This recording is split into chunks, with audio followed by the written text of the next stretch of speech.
तो इनका यह कहना है कि व्यवस्था तो परमात्मा ने कर दी, और फिर अब जो ये चल रहा है इसका उत्तरदायी परमात्मा है क्या? परमात्मा ने सृष्टि को जैसा बनाया उसका उत्तरदायी वो है। उस उत्तरदायी का ये मतलब नहीं है कि वो उन कर्मों का कोई फल भोगेगा, इस रूप में उत्तरदायी नहीं है। हाँ, उसने बनाया है, सृष्टि जैसी बनी है वो उसी की रचना है, और रचनाकार का दायित्व होता है, वहां तक ठीक है। लेकिन इस रचना में, इस रचना का उपयोग हम जब कुछ अच्छा या बुरा करते हैं, इसका दायित्व उसका नहीं है। ये हमारा चेतन, चेतन भी करता है, परमात्मा भी करता है, उसी को समझना चाहिए। यहां इस संदर्भ में एक ये बात भी आती है कि परमात्मा ने सृष्टि को बना दिया और अभी वो लगातार खुद ही चला रहा है अथवा प्रकृति व्यवस्था से चल रही है।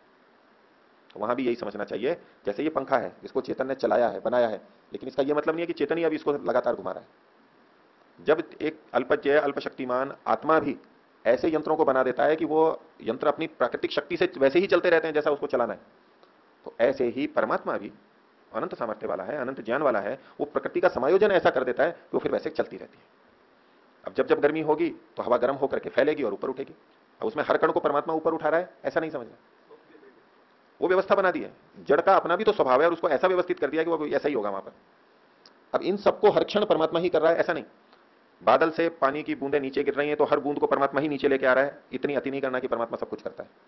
हाँ, बादल परमात्मा की व्यवस्था से बन रहे हैं, उसने सारी व्यवस्था की है, पर पृथ्वी में आकर्षण है, ऊपर वो भारी बूंदें होती हैं, मोटी होती हैं तो नीचे गिरती हैं।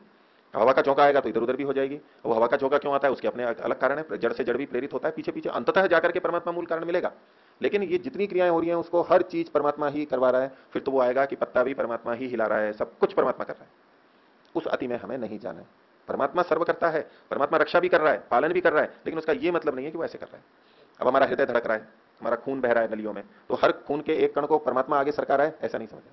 उसने हृदय बना दिया, नलियां बना दिया, वो धड़क रहा है। अब हृदय को भी परमात्मा ही हर बार धड़का रहा है ऐसा भी नहीं समझना। वहां भी उसने व्यवस्था कर दिया, तंत्रिका तंत्र है, वहां संवेग आते हैं, आवेग आते हैं, इंपल्स आते हैं, तो एक व्यवस्था से धड़कते हैं, मांसपेशियां ऐसी बना दी। वो आवेग भी कैसे आते हैं, बुद्धि तंत्र, तंत्रिका तंत्र ऐसा बना रखा है, और वो परमात्मा ही सब कुछ कर रहा है ऐसा नहीं समझना है। भोजन हमारा खाने पे अंदर पच रहा है तो भगवान ही पचा रहा है अंदर ऐसा नहीं। वो परमात्मा ने आमाशय को संकोच प्रसार वाला बनाया, तो अब वो हिलता रहता है तो अंदर आलोडन विलोडन चलता रहता है। अब परमात्मा ही भोजन के कणों को सबको हिला रहा है, इस अति में नहीं जाना है।